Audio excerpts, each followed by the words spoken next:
And blessed to be a part of your day. Kevin Miller in the morning here at KIDO Talk Radio. We're joined by Dr. Robert Waples of Winston-Salem, North Carolina. Good to have, a Demon Deacon in, not a Tar Heeled. Thank you for joining us, sir. Thanks for having me on. So let's talk a little bit about the Pope as we get ready for Easter. Obviously, the attention of the world will be at the Vatican this Sunday for Easter Sunday. Pope Francis, not a traditional pope. You take a look at the way he looks at the economy, the markets, even where he lives. Very different pope than others. Well, it's good to see somebody who tries to live out the gospel values and show some humility. So, yes. Indeed. So let's talk a little bit about the Pope and the business of the church. We're looking at a piece by you that you edited. To protect the environment, Pope Francis should look to free markets. Pope Francis and the Caring Society. Tell us a little bit about why he fascinates you so much, sir. Yeah, well, we know that Pope Francis is an immensely influential person. There's 1.3 billion Catholics all over the world, plus plenty of non-Catholics and even non-believers who pay attention to what the Pope says. And the book that's called Pope Francis and the Caring Society arose kind of in response to the encyclical that he published a couple of years ago. It was called Laudato Si, on the care of our common home. A lot of people called it the environmental encyclical. And he uses the word dialogue something like 20 times in the encyclical.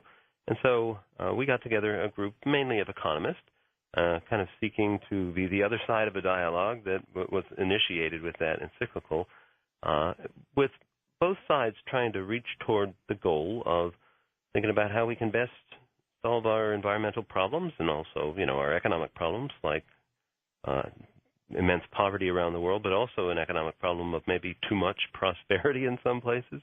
And if there's one message we have, I think just everybody would agree on, it's that the Pope's missing a couple of things when it comes to ways that we can protect and improve the environment, especially by harnessing the power of property rights.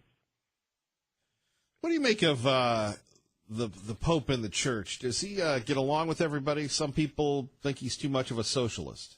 Well, the Catholic Church itself is an immensely varied group. I'm actually a convert to the faith myself, and kind of the longer I've been inside the church, I realize how much diversity there is of opinion. Everyone goes back to obviously the same gospel and same church fathers, but there's a lot of room for interpreting how we can take that message and implement it prudentially in this world. Right, so we kind of know what the end goal is, but there's a lot of different ways people have of getting to, living holy lives and hopefully eventually getting to heaven. And so, what's the best way to set up an economy that will allow people to flourish and also to, not just here in this world, but afterwards as well? And there's just an immense amount of room for debate. Some of the predecessors of this Pope Francis. We're much more over in the direction that free markets are going to be a good way to do that. And he's moreover, I wouldn't quite call him a socialist. I don't think he would call him a socialist because he is a firm believer in property rights, individual property, thou shalt not steal, that kind of thing. Even if we do it collectively by the state, it's still stealing. And so he realizes that. But I think our message to him is that maybe he doesn't quite understand how powerful private property rights can be, especially for protecting the environment. So here's a case in point. You look around the world, there are some places that their environment is just in very bad shape.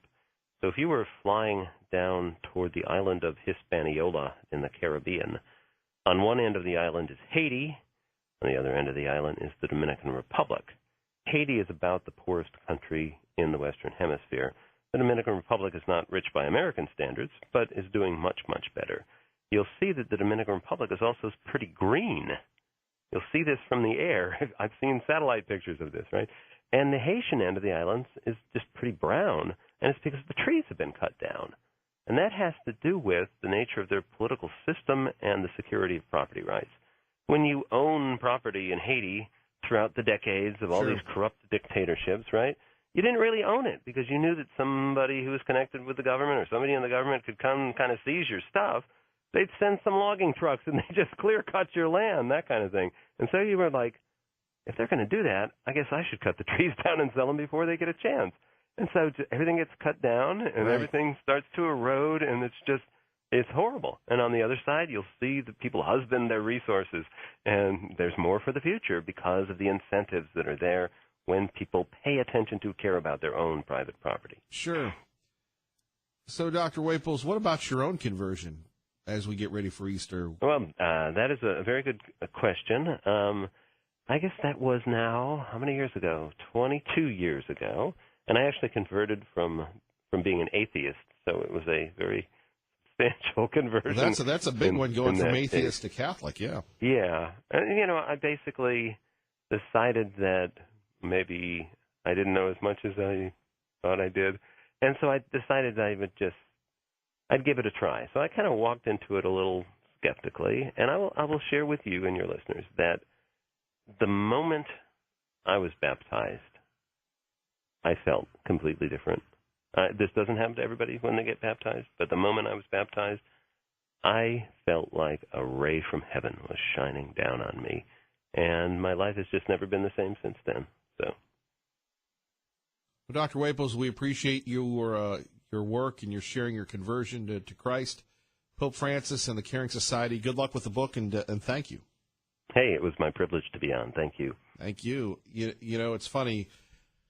I think it was worth going through the environmental stuff of Haiti and the Dominican Republic, comparing the brown trees and the open spaces, just to hear about his conversion to Christ. Amazing story there. It gave me goosebumps. Coming up next, Michael Snyder. He's in studio. We will hear from him. He'll take your phone calls. A lot to talk about. Of course, the forums and everything getting heated up as well. We look forward to hearing what he has to say. And don't forget, coming up Thursday, we'll be at Ultra Touch Car Wash in Meridian, kicking off our Salute to Communities. Kevin and the community returns. We'll be at Ultra Touch Car Wash right across from Kids Again in Meridian. Stop by and say hi. Or if you're driving down Cherry Lane every morning, give us a honk, right? We love the honks as well. Before we get to Michael Snyder, a busy day yesterday in the White House. You had Associate Deputy Press Secretary Raj Shah going toe-to-toe with some of our more progressive friends. White House Easter egg roll will take place on the South Lawn a week from today. So here you go. It's non-controversial. We're talking about the White House Easter egg roll, right? We're inviting members of the White House Press Corps to bring your kids to the event. So please work with the press office to secure tickets if you haven't already. With that, I'll take your questions. Zeke. Thanks, Raj. Thanks for doing this. First, on Thursday, White House officials were up on the stage, and they said the president would sign the omnibus legislation. On Friday morning, he threatened to veto it, ultimately signed it. 10 days ago, Sarah said that H.R. McMaster had the president's confidence and support and would be leaving. Last Thursday, it was announced that he would be leaving the White House, and about 2.5 weeks ago, the president expressed confidence in his attorneys. And then there was a bit of a shakeup there last week. So could you speak to the White House's credibility? Why should we in this room, and more importantly, the American people, trust anything that this administration is telling them? Boy, what a loaded question. Of course, we never got that with anybody else. Maybe President Bush's administration. Why in the world should we trust anything that you all have to say? If that's not an example of a loaded question, or as I was just trying to say, a loaded question, I don't know what is. Well, our job as a press office and as an administration is to give you the best information that we have available to us, most accurate information in a timely fashion. Sometimes the dynamics are fluid in any given situation. You mentioned some personnel matters. Facts and circumstances changed. We continue to give you guys the best information that we can as quickly as possible. One more for you. Yeah. Just on the Stormy incident, I'm sure some of my colleagues have more questions on that. Could you state categorically that the president, his campaign, and the Trump organization did not violate federal law, specifically election law, regarding that payment? Well, I can speak for only the White House, and I can say categorically that obviously White House didn't engage in any wrongdoing. The campaign or Mr. Cohen, the campaign or Mr. Cohen can address anything with respect to their actions. All he wanted to talk about was the Easter egg roll, right? Boy, craziness going on in the White House. More on that coming up. Michael Snyder next. You're listening to Kevin Miller on KIDO Talk Radio. And KIDO Talk Radio joined in studio very early in studio by congressional candidate Michael Snyder, best-selling author, man of the world, attorney, writer, communicator. I'm trying to think of anything else to describe you, sir. Good morning. Good morning, Kevin. It's great to be with you today. So, are you sure you want to do this? You have a life. You're very successful. Everybody knows who you are. And then you jump in this race and you're hanging out with us so early in the morning. Do you ever think to yourself, what did I get myself into, sir? Yeah, when I first got into this, I really had no idea of what it takes to run for such a prominent office. And my respect for anyone that runs for office has just gone way up. But now we're close to the finish line. We're close to May 15th. And we're excited because our numbers have been surging. Our name recognition is now running neck and neck with 2 other front runners. So we are one of the front runners in this race out of the 7 people running. So we're very excited about what we're seeing in the numbers. We're working extremely hard. We're running a really professional campaign, the kind of campaign you would expect from a front runner, and wherever we go talking to political people, they say, yeah, Michael, you're running the best campaign out of all 7 guys. So we believe we're going to win on May 15th, and we're very excited. 580-5436, 580-KIDO. I know it's early, but if you want to have a question with congressional candidate Michael Snyder, go ahead. Now, some people would say, well, why are you doing this? So, again, you have a life. You're on the Alex Jones show. You're a very famous person. Why do this? What is the motivation for you to run? Right.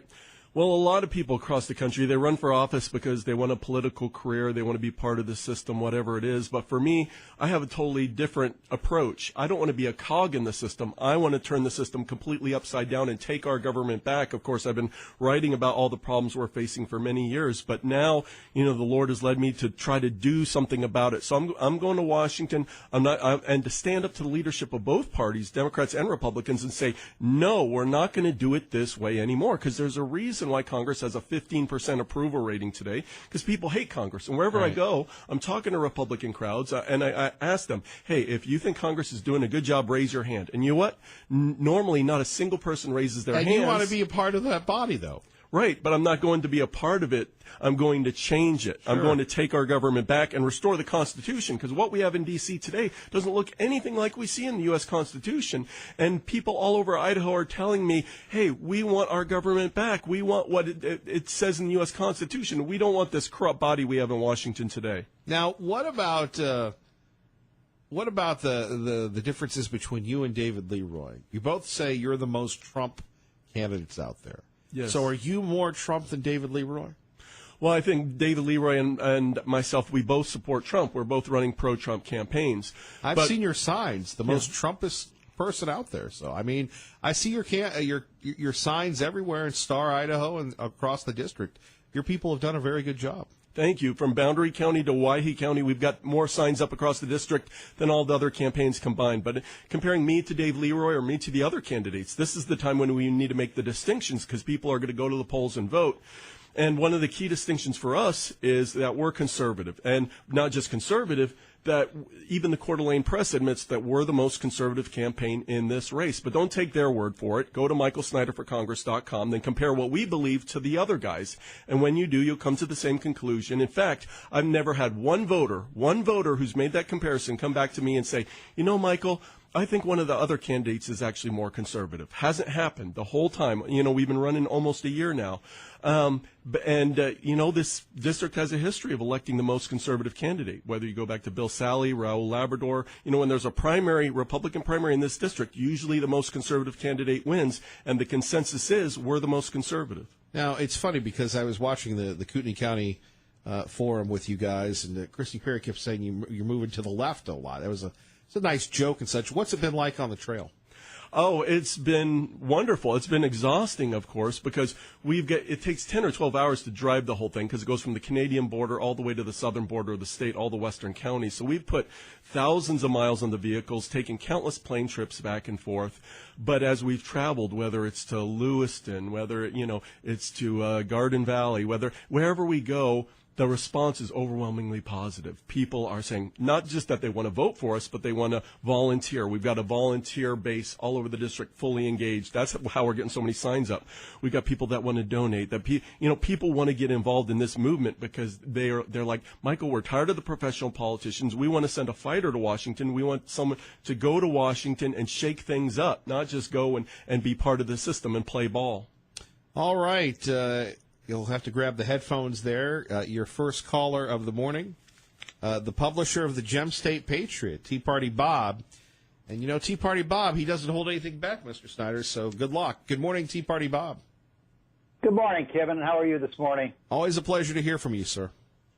Good morning, Mr. Snyder. I have one question. I've been fighting for the last 3 years, and so has my newsletter, to get CBD oil acceptable for medical purposes in the state of Idaho. My question is, why did you go down to the hearings and testify that you did not want it, or you did not want it the way they were proposing it in the state, with the understanding that most legislation moves in sections and in pieces and over time? So explain to me why you were down there and testified against this bill.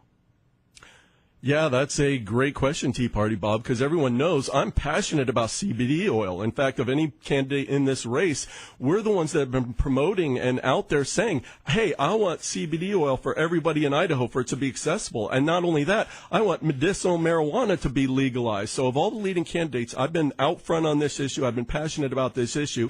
And so I went down to testify that morning with Health Freedom Idaho, because Health Freedom Idaho was there, and they had made me aware of some concerns. So they had said, Michael, there's some problems with this bill. And Attorney John Green, a great Liberty guy, had written a memo which persuaded me, and I looked into it myself. And as a former attorney, I said, yeah, there's some problems with this bill that we need fixed. So I went and testified and said, hey, we could have a great bill here, but what we need to do is amend it. So I testified, I said, hey, I'm 100% in favor of CBD oil, but we need to amend this bill to fix the problems, because there were some very serious problems with the bill. But if we could have just amended it, we could have had a great bill, and Health Freedom Idaho would have been on board. All the other Liberty people that had concerns would have been on board. Unfortunately, they wanted to rush something through, and then, of course, it was blocked in the Senate anyway. But let me be clear about my position. We need CBD oil to be legal, fully legal for everyone across Idaho, so they can buy it, so they can sell it, so they can use it without having to go to a doctor first, without having to get any sort of card or permission slip. And we need medicinal marijuana legalized in Idaho at the first opportunity. So the reason that you didn't want to get this bill passed was because it had to be prescribed by a doctor. But don't you understand that it's like the gun bills? We move one step at a time. If we can get it legalized and have at least the MDs prescribe it, we're going to help all of those people who need help rather than have this bill die in the committee. Oh, I definitely understand your approach, Tea Party Bob. And there were other concerns as well with this bill, with the definitions of what constituted CBD oil, things like that, which Health Freedom Idaho had raised. And then there's someone actually I know very well that sells CBD oil right now in the state of Idaho. And if this bill passed, then she would no longer be able to sell it, which greatly troubled me. Or there's thousands of people all over the district today using CBD oil safely and effectively. And according to this bill, if they didn't then go back and go see their doctors and get this Carter registration, then all of a sudden they would have been criminalized if they would have just kept doing what they've been doing all along. And then there was some potential issues with the Second Amendment as well that we are concerned about. So we just wanted it amended. We just wanted to take the time to do it right. That was the only thing. But at the end of the day, Tea Party Bob, we're all on the same side. We love CBD oil. We want everyone in Idaho to be able to use it. We just had some slight disagreements about the tactics about how we get this through the legislature. But man, Tea Party Bob, me and you and everybody else, the people of Idaho, 84% of the people of Idaho want CBD oil. I'm fully on board. And you know, where are the other candidates in this congressional race on this issue? They're not even talking about it, the leading candidates I'm talking about. All right, Tea Party Bob, we appreciate your call. Traffic and weather coming up, more calls with Michael Snyder. We'll talk to him about his plan, if elected, and the differences between he and all the other folks running for Congress. You're listening to Kevin Miller on KIDO Talk Radio. Good morning, Doug. Good morning. And KIDO Talk Radio, we continue on. Candidate for Congress, Michael Snyder, joining us. Mr. Snyder, anything you'd like to say before we get to Cindy and other callers here at KIDO Talk Radio? Yeah, I just encourage everyone to come out to the Ada County Courthouse tonight, 7 p.m. Then we're having a debate for this race. 6 of the candidates will be there. It's going to be an hour and a half long, and it's promising to be fireworks because this isn't just going to be a forum, but it's being billed as a full-on debate where we get to go at one another. So I'm very much looking forward to it. 7 p.m. tonight, the Ada County Courthouse. All right, let's go to Cindy in Caldwell. Cindy, good morning. Good morning, Kevin. Thank you for having Michael on. And Michael, I just wanted to say that I am so blessed to be able to do the little bit that I can for your election and interfacing, especially with the righteous people, I would say those in Christ that you have put on your team, that wonderful missionary. With that said, I do believe I'm not in love with CBD oil or anything like that, but I do believe that righteousness needs to be restored to this nation or we're sunk. And I'm hoping you could speak to me about education. And just even yesterday making calls for Raul Labrador, it comes up time again, people very concerned in this state about the state of what is taught in the government schools to our children, but especially, as a lady said yesterday, that with the amount of money just thrown into education, that what she was hoping for, that it was more, as she said, equitable, meaning that there will be monies for charter schools, vouchers, and she even brought up homeschoolers in that, you know, they'll pay the bonds, they're taxpayers, but they're choosing because of what they want taught to their children, and they're seeing it as they're willing to go along with how you want to spend the money, but how do you see that monies can be spent for trade schools and other forms of learning than just all into the government schools? Yeah, I'm totally on the same page, Cindy, because we've been pouring just insane amounts of money into our public schools, which I call liberal indoctrination centers, because that's really what they've become. And so parents want a choice because they don't. So many parents that I talk to don't want to send their children to these public schools, which so many of them are failing. The quality of education is very poor. I went to public schools through all my life, even up through the university system, so I can talk about public schools, and they're terrible all over the nation. And people want answers, and we need to improve the quality of our public schools, but so many parents want a choice. So we're a big believer in charter schools. My father, when he retired from the Navy, actually taught at a private Christian school, so we believe in private schools as well, and then homeschooling. And so I believe parents should have a choice, and that our money should go to fund all these different forms of education. Now, on a national level, we're tired of this top-down system we're getting from the federal government, and so I am proposing that we abolish the Department of Education and that we end these federal mandates, because the federal government gives us money for education, but then it always comes with strings. So I say no more strings, no more top-down model. I want to take power over education back to the local level and as close to the parents as possible, where local communities and parents feel empowered in making decisions for their own children, for their own education. And if the federal government wants to send money, that's fine, but no more strings. We're sick of the federal strings telling us how we have to do things. We want to make our own decisions on how best to educate our own children. Well said, Michael. Thank you very much. And just know that your faith, just like the faith of the Apostle Paul in that movie that I just saw yesterday, you're challenging an empire. Well, you're challenging, and I'm going to believe that you're going to have the strength tonight to speak eloquently at that debate. I'll be making more calls, but I'm really believing that you are going to be, the candidate that I'm going to say our Lord chooses. So thanks, Michael.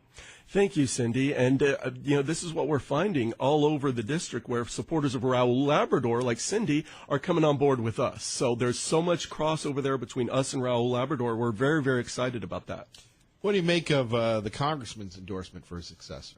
And you've been asked about that before. Right. And we respect you. We respect all candidates, sir. When people say, well, why are you in the race? You've got Russ Fulcher in. You're going to cost Right. Russ Fulcher the race. How do you address that to people? Well, ultimately, there's 7 people running, and all of us have to prove ourselves to the voters. And at this point, there's huge differences between me and Russ Fulcher, which people will see tonight, and on the issues and everything else. And then our whole approach, where he's more your professional politician, where I'm more of your fighter, wanting to go turn the system upside down. But in terms of the Fulcher campaign, honestly, political people I talk to all over the district say the campaign's not being run very well. I mean, with all the advantages he had at the beginning, he should be the front runner in this race, but he's not, and his campaign's kind of floundering, and it's left the door. So, Dave Leroy's there, we're there. It's running neck and neck, and so it's almost getting to the point where soon we're going to be the ones saying, "Hey, Russ Fulcher might cost us the race by pulling votes away from us." So we'll see how it plays out, but we're very confident about where we are. Indeed. Michael Snyder joining us. Let's talk about some issues, okay? You're going to have to vote on a budget. You're going to have to vote on North Korea. These are serious issues, and you've studied them. You've published pieces about them. Your thoughts on North Korea as a member of Congress? How would you vote on that? Yeah, well, very concerned about North Korea because, of course, they've got a fleet of they want to create a fleet of intercontinental ballistic missiles, which are a fundamental threat to the United States, and we don't want that to happen. President Trump says that can't happen. We cannot allow them to advance their nuclear program, develop these warheads and these missiles, which can directly threaten our cities. But on the other hand, and the big reason why we haven't seen a direct military strike up until this time is because, well, North Korea has already got nuclear weapons. They've got great stockpiles of chemical and biological weapons. They've got one of the biggest artillery forces on the entire planet. So the moment we strike them or anyone strikes them, well, they're going to strike back. And so hitting, Tokyo, Japan with weapons of mass destruction, or Seoul, South Korea, or, we're talking about scenarios which could result in millions of people dead. So my hope is that we can find a way to deal with North Korea that doesn't involve full-on military conflict, millions of people potentially dead, because that would be a nightmare scenario. So ultimately, we've got to stand up to North Korea. We cannot allow them to develop their nuclear program and a fleet of nuclear missiles. And so it's a great concern, but hopefully we can do so without having to go to war. Let's go back to the phones, and we go to Walt in Nampa with Michael Snyder. Good morning, Walt. Oh, good morning. I was listening to your guest there about his views on education, and I totally agree with him. I really think we should have less emphasis on this business of getting a degree from college, which basically ends up being dead forever, it seems like. And really, what do you do with some of these things? But I'd like more to see what he was talking about in industrial arts type college, high schools. Because I went to what was called a vocational high school, and we had about 5 different shops in there that you could take choice of. And I took them, and I enjoyed them, and I'm basically a hands-on guy. Granted, I finished my senior year with an acceptance to UCLA, but I didn't go because that wasn't what I was interested in. They did not give me, or they're not going to give me what I wanted to see. What I wanted to do was run a business in a type of hands-on environment. And what he's saying makes a lot of sense to me. And I wish more people would think that way, that you do not have to have a college diploma to live a good life and have a well-paid life. Anyway, that's my thought. All right, Walt, thank you for the statement and the outstanding question. Michael Snyder joining us as we continue on here. The budget. Elected to Congress, you're going to be a disruptor. Tell me about the omnibus bill, the continuing resolutions. How can one member of Congress, Idaho 1, make a difference? Yeah. Well, this is so important because this has been one of the biggest news stories in the nation over the past week, what Congress just did, where we had this giant spending bill. And so we were in Latah County, I'm sorry, not Latah County, but Benoit County, just over the weekend with all the candidates were there except for Luke Malek.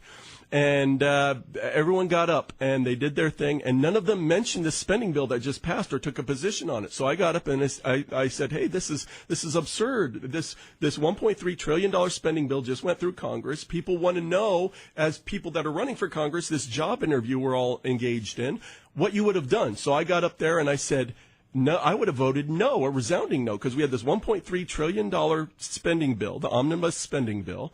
and it was 2,232 pages long. It fully funded Planned Parenthood, had all kinds of other liberal priorities. Meanwhile, other than a bump in military spending, conservative priorities were not almost totally ignored at all. So right when it passed, I made it very, very public through several different channels to the voters that I would have voted no. And I'm still waiting to hear what the other candidates think, because I've been saying, hey, guys, please tell us tell the voters if you would have been yes or no, because I believe the voters of Idaho deserve straight answers on the issues, and we're not getting it from the other guys so much at the time. Yeah, think we have too many libs in the Republican Party? I absolutely do. In fact, one of our campaign slogans is every rhino has got to go. So even in this race, we've got people running which are very liberal. Do you want to name them? Yeah. For example, Luke Malik. In last year, 2017, he had a more liberal voting record than Paulette Jordan did, who is the Bernie Sanders-loving socialist that's running for governor. His voting record was actually more liberal than hers. And yet he says, I'm a conservative. I'm a Republican. I'm running for Congress. Or you look like someone like Christy Perry, who one recent year had a D- voting record, a little bit better than Luke Malik, but still extremely liberal. So, yeah, and that's why it's so important for voters to get educated, because we don't want to send a rhino to Washington. We want to send a true conservative to Washington. Let's go to Greg in Boise for Michael Snyder at KIDO Talk Radio. Hello, Greg. Good morning, gentlemen. Well, I originally called in to ask specifically what your take on that bill would be, Mr. Snyder, but obviously you just gave us that opinion, which I'm glad to hear. However, then I'll rephrase my question a little bit. If you had an audience with the president, what would you say to him about signing that bill into law? The man that was sent to Washington to drain the swamp. If you had an audience with him right now this morning, what would you say to him about actually signing that into law and making the Democrats gleeful and giddy and giving them their wish list and allowing them to suggest that they're getting more in the minority than what they would have gotten they have gotten as a majority, for instance? Yeah, like you and like so many conservatives all across the nation, I was deeply, deeply disappointed that Donald Trump did not veto that bill. So I would have told him, I would have sat down and said, President Trump, please, please, please veto this bill. We cannot pass this bill.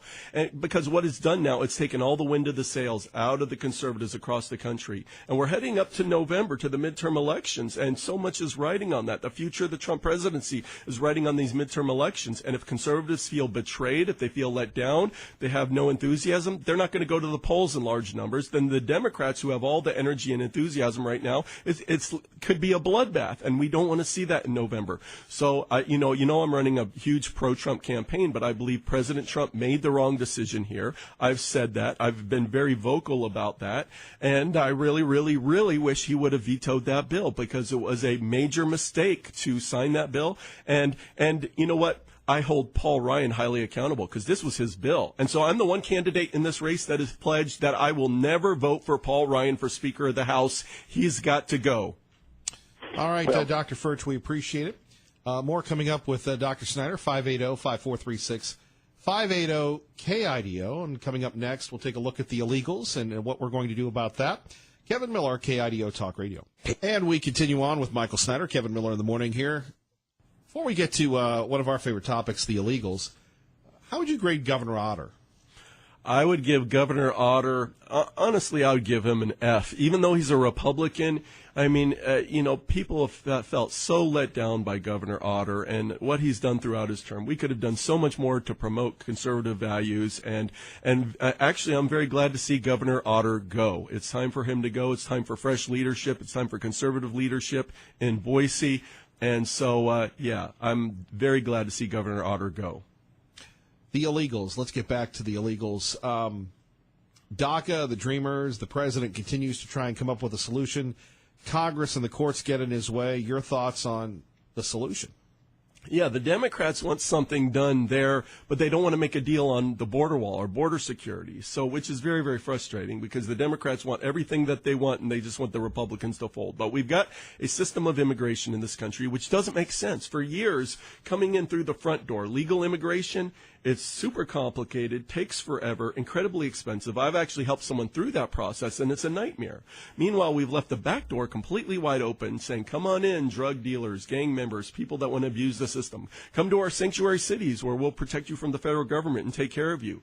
It's a system that's totally backwards, does not make sense. So we need to slam the back door shut. That's why I believe in building a wall and increased border security. And then we need to reform our system of legal immigration so it actually makes sense.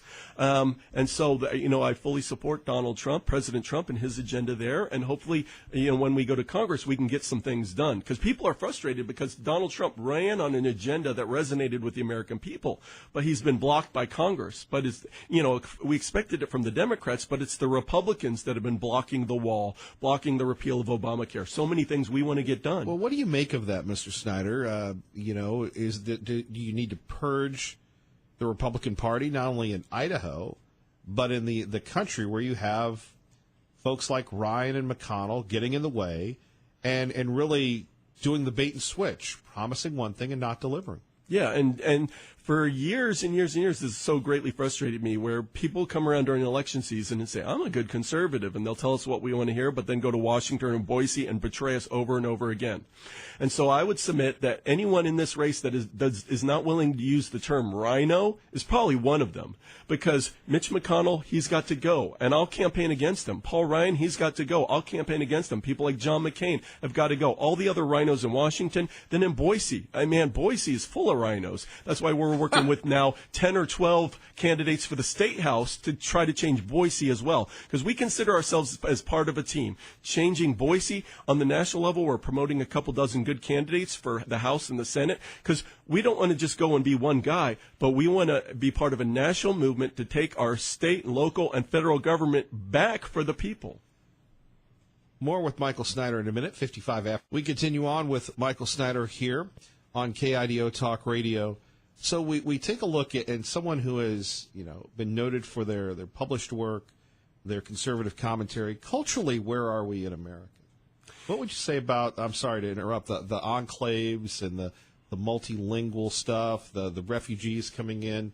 That's a big issue here that I think a lot of us with the election of the president have forgotten about. The refugee resettlement program that is really sort of rewiring our entire culture. Yeah, extremely concerned about this flood of refugees, because we've seen the nightmare that's happened in Europe, where a sexual assault through the roof, violent crime through the roof, terror attacks in places like London and Paris. And then even here in Idaho, we saw what happened over in Twin Falls with that little girl. And everywhere I go, people are saying, Michael, we got to do something. We're concerned about the refugees, particularly from the Middle East, unvetted refugees from terrorist hotbeds. They're concerned about them coming to Idaho. And they're saying, what can we do? Well, I want to see local communities have the power to say no to the federal government. If they don't want to take unvetted refugees from terrorist hotbeds from the Middle East, local communities should be able to say, I'm sorry, federal government, we're concerned about the impact this is going to have on our communities, and we want to say no, and for them to have that power. And so in Congress, I'm going to fight very hard for that, because people are concerned. They see a city like Minneapolis. We were talking about this yesterday, where the federal government has sent tens of thousands of Somali refugees into Minneapolis, concentrating them in an area, totally changed the character of the Minneapolis-St. Paul area. Or you look at Dearborn, Michigan, where today they play the Islamic call to prayer over the loudspeakers in Dearborn, Michigan. So we're concerned about how it could change the nature of our communities. And of course, we want to be compassionate and caring to people all over the world. But the safety of our communities comes first. But why are Republicans afraid to say those things? And again, as you've noted, culturally, whether it's in Dearborn or Portland, Maine, or in downtown Boise, it's almost like they're a suburb of the Middle East now. I know. Well, most politicians, when they go to Washington or they go to Boise, it's like they've had their backbone surgically removed. It's like all of our Republican politicians are politically correct in kind of a Republican sort of way. Meanwhile, the Democrats, the socialists, the liberals, they have a backbone. Of course, that what they believe is horrible and terrible, but they have more of a backbone than our people do. It's time for that to change. We need to send a fighter to Washington. We need to send fighters to Boise. And finally, if people want to get a hold of you, what can they do? Yeah, go to michaelsnyderforcongress.com. You can find contact information there, information about our campaign. Or if you go to Facebook and you type in Michael Snyder for Congress, we update our Facebook page more often than all the other candidates combined. Mr. Snyder, we appreciate you. Good luck on the trail. Thank you, Kevin. You're listening to Kevin Miller on KIDO Talk Radio, your home for Fox News on the radio. Fox News next, then we're going to find out what's going on in the Korean Peninsula. Kevin Miller, KIDO Talk Radio.